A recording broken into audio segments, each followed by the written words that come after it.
Gracious and loving God, we give you thanks for your holy word. We pray, O Lord, that the seeds of your word will fall upon our hearts, will take root, and produce the fruits that are worthy and honor you. We ask you, O Lord, to continue to open our hearts and minds to what you may speak to us as we listen quietly to what your word has for us. May the meditations of our hearts and the words of our lips be pleasing and always acceptable to you, O Lord, our rock and our redeemer.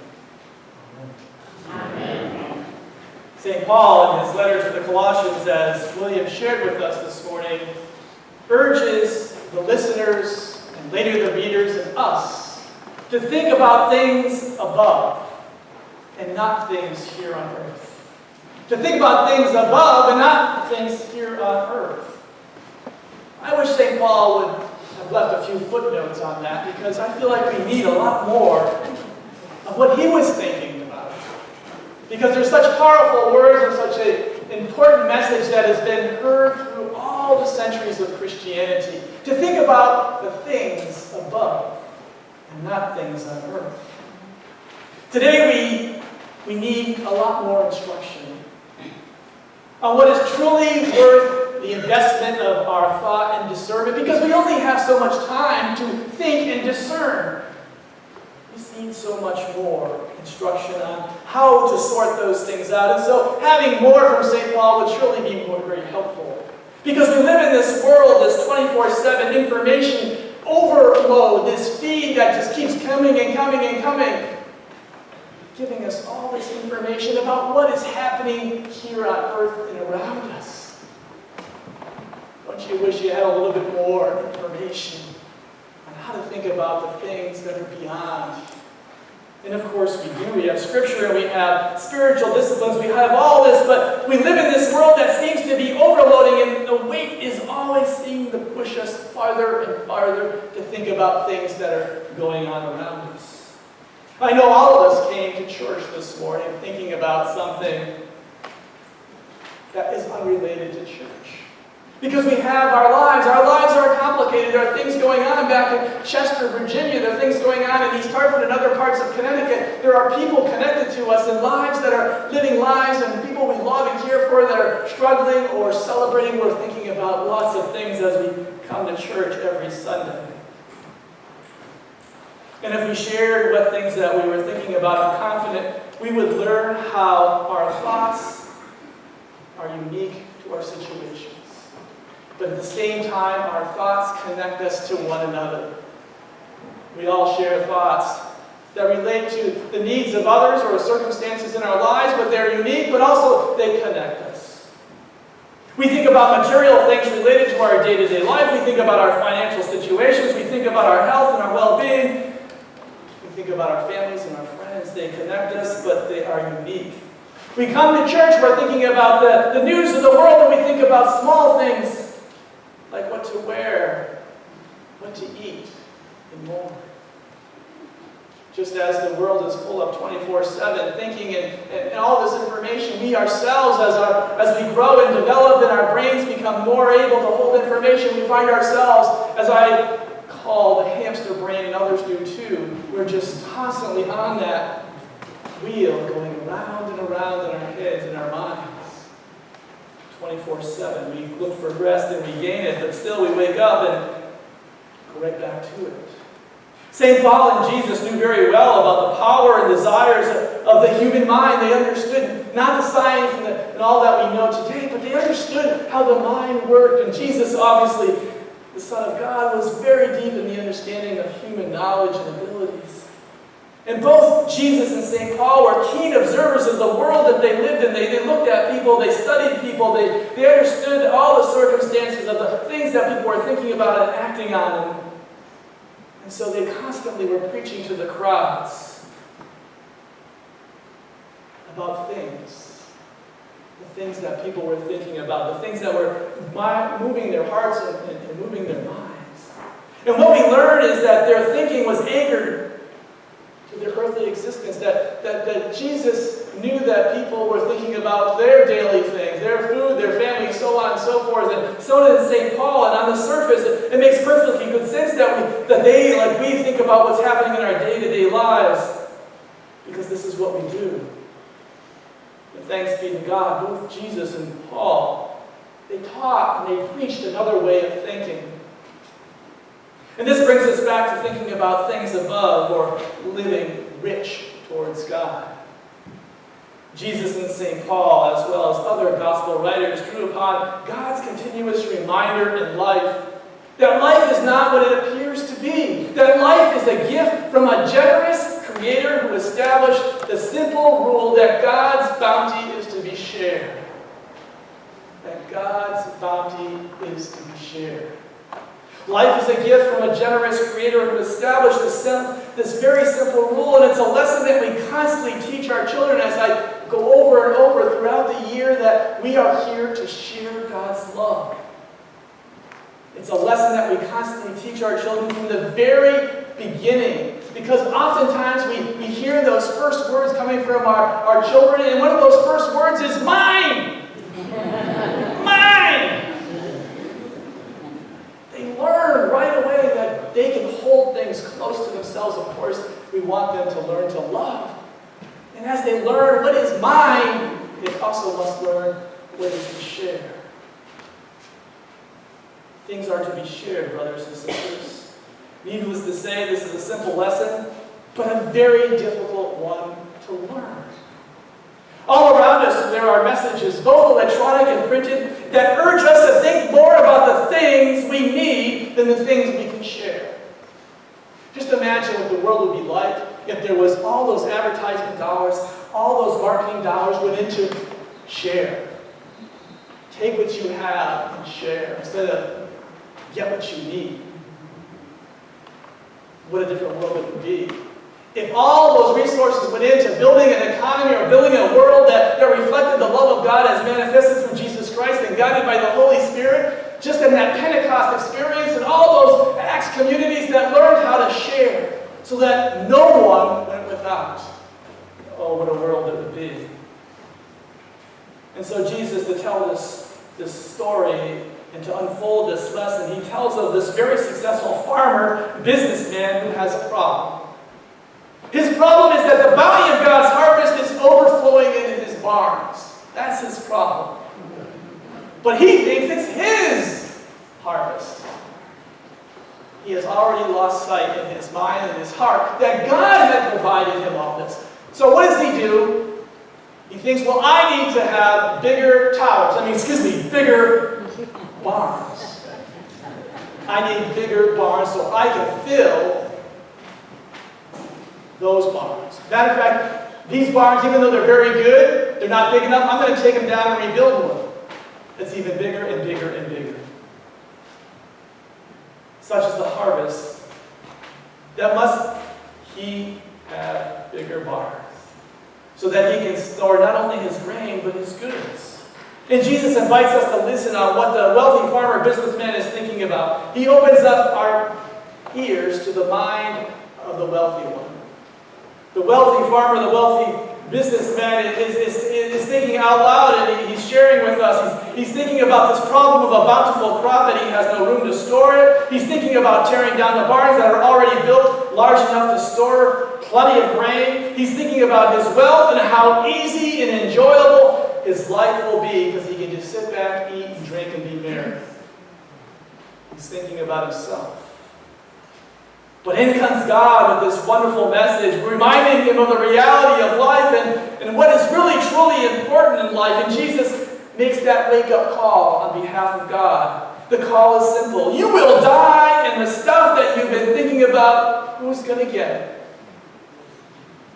What a great question. A great question because all of us need to think about that, because we're all going to die, and if we have any wealth or any resources or any items, we must be planning and taking care of things in the legal and the proper way so that others will get it.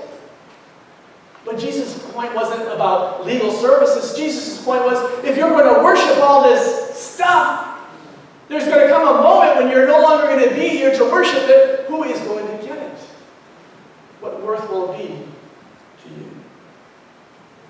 Of course, this puts in motion another group of people thinking about the challenges of earthly wealth. Billionaire Warren Buffett once said, I quote, "Someone is sitting in shade today because someone planted a tree a long time ago." I think this is a useful saying for orientating our hearts and minds towards things from above. If all that we have flows from the thoughtfulness and generosity of God, then we ought to be thinking about things differently. Much of what we have does flow from our efforts. We work hard as people, we have jobs, we have opportunities. But what allows us to get up and go to work every day? What allows us to have this wealth? What allows us to be the people that we are? Because every day, every life day that we have is not a commodity that we can earn or purchase. Thinking about things from above is the thinking about the gift of life. And Jesus makes this point by speaking of the absence of life. He wants to orientate the businessman, the farmer, on the goodness of life and the bounty of God's harvest. And he does that by saying, what's going to happen when you're gone? In death, the things that we earn and hold fast to on earth have no meaning. What will have meaning is knowing and believing in the generosity of God who will gift us with new life, free from the bonds of sin and death. As a resident chaplain nearly 20 years ago at Hartford Hospital, I learned about the power of holding fast to earthly things. I was assigned to the oncology floor of the hospital, and every day I would visit with people living with cancer. The patients were my teachers. I learned about something from each and every one of them. I learned about their everyday struggles, treatment, just simply not feeling well, their fears, the reality of death. And as they taught me, I learned the painful realities that were coming upon them. I learned about people and what they were thinking about during the life with this illness and their preparations for death. I learned so much, and I'm so thankful. I was gifted with wisdom and blessed by grace. I recall visiting this one wealthy insurance executive from Hartford. He too was living with cancer and facing death. I visited him a couple of times, and that's the ministry of chaplaincy. Sometimes you see a person once or twice, sometimes a little bit more, but never really can you establish a strong relationship and strong bond. But I remember meeting with him a couple of times and visiting with him, and I would always remember coming into his bed and standing by his bedside, and there at his hospital bed table was spread out a number of magazines, Forbes and other magazines dealing with the financial world. And I could see that was his interest, and that's how I learned about his professional career, and he was very proud and should have been of all that he had done, and he had collected a lot of wealth. There's one thing that I regret. I never had the opportunity to move from that earthly story to the next story. I regret never having that opportunity. I knew that he was a member of an Episcopal church and surely a leader and a very faithful man as far as I could tell, but I regret never having that chance to be with him and to be able to move from the earthly story to the things above. I never got the chance, but I pray, and I'm sure God enabled others to speak with him in that way and to make that connection for him, to think about things above. Jesus and St. Paul challenges our thinking, and challenges my thinking very much. Jesus and St. Paul challenge us to think about how rich are we towards God. We know how rich God is towards us, don't we? Amen. Amen. So we need to think about how rich are we towards God. That's part of this story. This is part of the Colossians theme as well. And we want to ask ourselves, how rich are we towards God? Because stewardship of God's goodness is not simply a plan for keeping the lights on and the doors open of the church. Stewardship is not about keeping the pastor paid and all the staff that go along with it. Stewardship of God's goodness is a way of life. Stewardship of God's goodness is a way of life that really has nothing to do with the church building. It has to do everything with God's people and followers of Jesus Christ. The church benefits. The church building and the structure and the institution benefits from stewardship. But the real benefactors of Christian stewardship are God's people. Because it's to move from the things here on earth that we think about to the things that are above. And when we start moving in that direction with our resources, we see wonderful things happen through the church and through Jesus Christ. Thinking about things from above frees us to live a life rich towards God.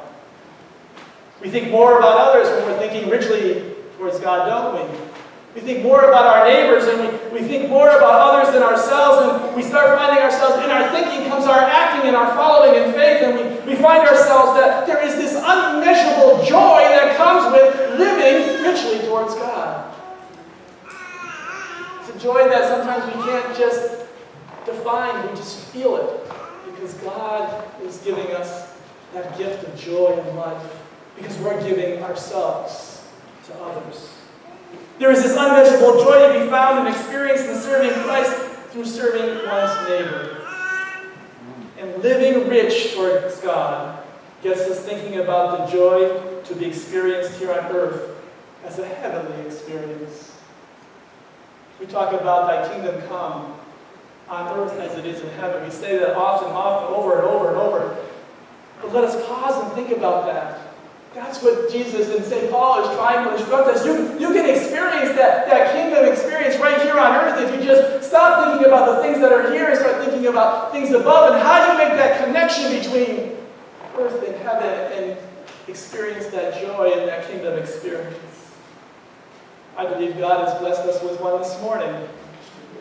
In came walking through the doors, brothers and sisters from Chester, with wonderful gifts.